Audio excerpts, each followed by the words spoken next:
Salut à vous, on va continuer dans cette formation. Nous avions traité les fiches de stock. Vous pouvez voir ici même les notifications de fin de fiches de stock et tout.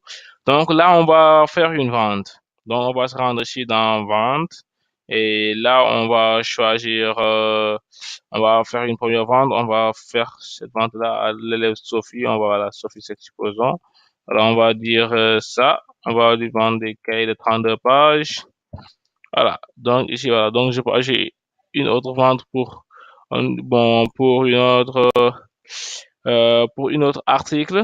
Par exemple, ici, on va se dire ici, on va regarder les articles qui existent et les résultats qui sont en cours. Par exemple, chemise, voilà, chemise, voilà, chemise, c'est article en cours. Voilà. Donc chemise.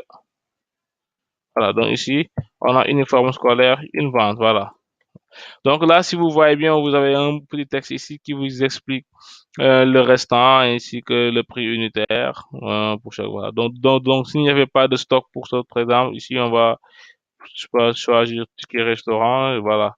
Bon, là aussi il reste une unité. Voilà. Donc mais c'est pas grave. Voilà. Donc s'il n'y avait plus de stock, vous allez voir ici que ça va vous afficher aucun stock disponible. Voilà. Donc ici vous pouvez marquer MP ou PE selon que l'élève paye au comptant ou bien à crédit. Donc là, vous avez les montants, le montant encaissé qui est automatiquement calculé et bindé ici. Et là, vous avez le rabais. Par exemple, ici, on va faire un rabais de 100 francs. Voilà. Donc ici, voilà. Donc ça. Donc après avoir terminé toute cette configuration-là, on fait enregistrer avec le récapitulatif et bim, vous avez votre vente avec cette facture que vous pouvez imprimer à partir d'ici. On imprime. Voilà, c'est fait. Sinon aussi, vous pouvez aussi l'annuler. Par exemple, ici, on va annuler cette vente. Voilà, on peut on peut l'annuler ici. Voilà, c'est ça. Donc, on va refaire une autre vente, par exemple. Cette fois-ci, on va dire ticket restaurant. Comme ça, vous allez voir. Voilà, donc là, vous avez, on vous dit qu'il y a plus de stock qui est disponible. Voilà, donc ici, on va faire cahier de 32 pages. Voilà, ça, donc, on va virer celui-là. OK, ça. Donc, on va dire Ibu Bunda. Voilà. Donc, on va mettre un impayé. Et c'est ça. Donc là, vous pouvez jouer vraiment sur les options pour faire ce que vous avez à faire. Donc là, quand l'élève maintenant veut payer voilà, veut payer cette facture-là, vous allez jouer ici dans payer et puis voilà, vous faites le règlement et c'est bon. Voilà. Donc, vous l'avez ici. Donc, si vous voulez l'annuler, il juste de créer ici. On va faire test. OK. Et c'est bon. Voilà. Donc, ça a été annulé. Et pour cause, voilà. Là, ça vous permet un peu de retracer les annulations et les causes qui ont, voilà, qui ont permis à, voilà, les causes pour lesquelles on doit faire cette annulation. Voilà.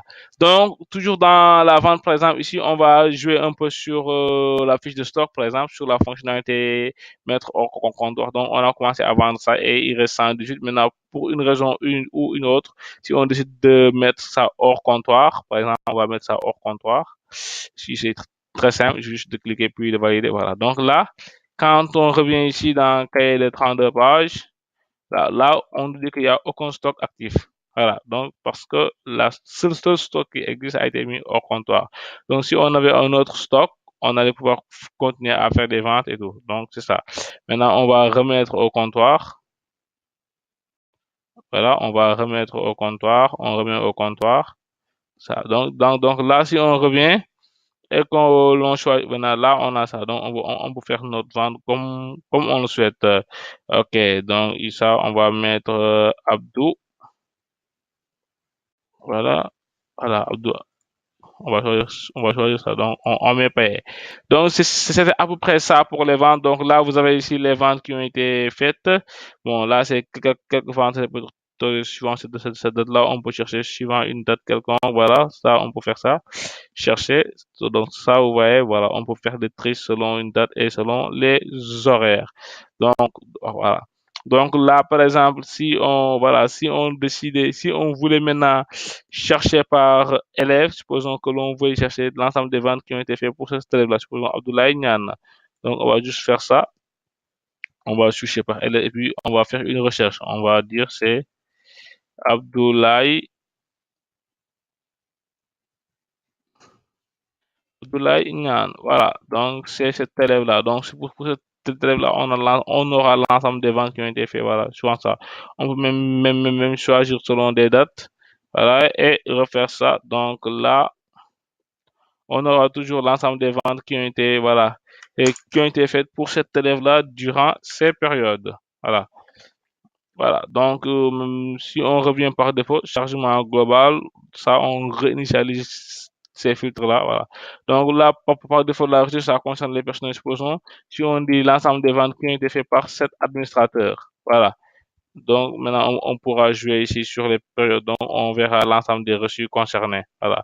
Là, c'est un peu les reçus. Maintenant, si on veut chercher maintenant par reçu ou bien par facture, donc si on dit la facture numéro, supposons qu'il y a un parent qui vous donne une facture, vous voulez sortir les détails sur ça, donc vous mettez 15, voilà, ou bien 15, 5, voilà. Donc ça, vous avez par autocomplétion les factures suivant cette référence-là qui sera toujours mentionnée au niveau de la facture. Donc là, si vous choisissez ça, donc là, vous avez cette facture-là. Voilà. Donc c'est ça. Donc c'était à peu près ça pour ces ventes. Je vous donne rendez-vous dans la prochaine vidéo où on va continuer et sur la suite. Merci.